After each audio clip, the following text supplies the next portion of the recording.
Welcome to my channel Naidu గారి ఇంటి భోజనం. టుడేస్ రెసిపీ పుదీనా రైస్. దీనికి కావాల్సిన ఇంగ్రీడియంట్స్ చూద్దాము. ఒక మీడియం సైజ్ లెమన్, ఒక కట్ట పుదీనా ఆకులు, చెక్క, లవంగం, బే లీఫ్, ఆయిల్, కుక్ చేసుకున్న రైస్ 1:2 రేషియో అండి. పొడిగా రావాలి రైస్. ఒక 5 పచ్చిమిరపకాయలు, ఒక మీడియం సైజ్ ఉల్లిపాయ, కరివేపాకు, ఉప్పు, జింజర్ గార్లిక్ పేస్ట్. ఉల్లిపాయలు పొడవుగా కట్ చేసుకున్నా అండి. ముందుగా ఒక వెడల్పాటి గిన్నె తీసుకున్నాను. దాంట్లోన ఆయిల్ వేసుకున్నాను. ఆయిల్ వేడయ్యాక చెక్క, లవంగం, బే లీఫ్, ఉల్లిపాయలు, కరివేపాకు వేసుకొని బ్రౌన్గా వేగనిచ్చుకోవాలి.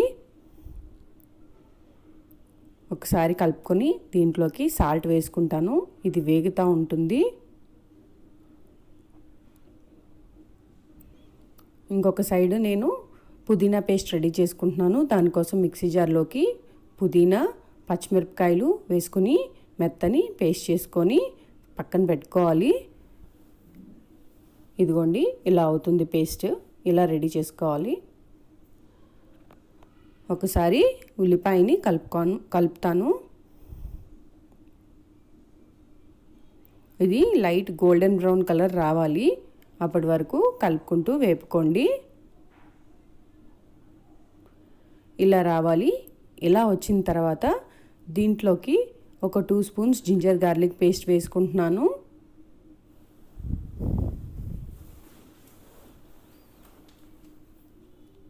జింజర్ గార్లిక్ పేస్ట్ పచ్చివాసన పోయేదాకా వేగనివ్వాలి. కలుపుకుంటూ వేపుకోండి, అడుగు పడుతుంది. ఒక 2 minutes ginger garlic paste fry చేస్తే సరిపోతుంది. జింజర్ గార్లిక్ పేస్ట్ ఫ్రై అయింది. ఇప్పుడు దీంట్లోకి ముందుగా చేసి పెట్టుకున్న పేస్ట్ ఉంది కదా, పుదీనా అండ్ పచ్చిమిరపకాయల పేస్ట్. ఆ పేస్ట్ని ఇక్కడ నేను వేసుకుంటున్నాను.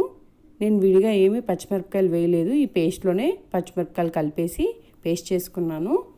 ఇదే కారం అండి. పుదీనా కూడా ఘాటుగానే ఉంటుంది. మీరు కారం తగినట్టుగా వేసుకోండి. ఇది కాసేపు వేగాలి. కలుపుకుంటూ వేపుకోండి, లేకపోతే పుదీనా కూడా అడుగు పడుతుంది.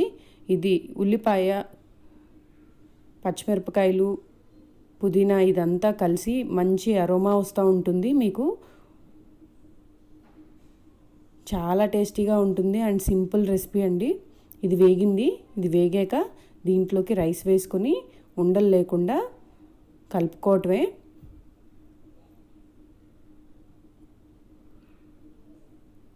ఇప్పుడు ఇంతకుముందు మనం ఒక నిమ్మకాయ తీసుకున్నాం కదా, మీడియం సైజ్ నిమ్మకాయ, ఆ రసం కూడా దీంట్లోకి వేసేసి ఒకటేసారి నేను కలుపుకుంటున్నాను.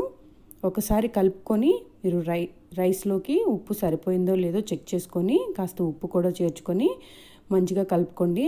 అంతా కలవాలి రైస్ అంతా.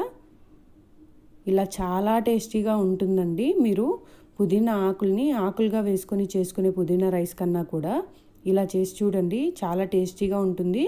మీరు వలుచుకునేటప్పుడు కొంచెం లేత లేత కాడలు కూడా వేసేసుకోండి. మంచి ఫ్లేవర్ వస్తుంది. చాలా రుచిగా ఉంటుంది. ఒకసారి ట్రై చేయండి. హెల్త్కి కూడా చాలా మంచిది పుదీనా. ఇదిగోండి, నేను ఇలా ప్రెస్ చేసుకొని ఒకసారి ఒక 2 మినిట్స్ దమ్కు వదిలేస్తాను. మూత పెట్టేసి సిమ్లో పెట్టి స్టవ్ని ఒక 2 మినిట్స్ ఉంచేస్తే సరిపోతుంది. ఇదిగోండి, పుదీనా రైస్ రెడీ అయింది. చాలా రుచిగా ఉంటుంది అండ్ ఇది హెల్దీ రెసిపీ అండి. అందరూ ట్రై చేయాలని కోరుకుంటున్నాను నేను. అండ్ ఈజీ కూడా. మీరు పుదీనా ఎప్పుడు తెచ్చుకున్నా సరే కాస్త ఎక్కువ తెచ్చుకుంటే ఈ రైస్ చేసుకోవచ్చు. బ్రేక్ఫాస్ట్ రెసిపీ ఆర్ లంచ్ కూడా తినొచ్చు, బాగుంటుంది. ఒక్కసారి ప్లేటింగ్ చేసుకొని చూపిస్తాను. Subscribe to my channel, like and share my videos, click the bell icon and click all.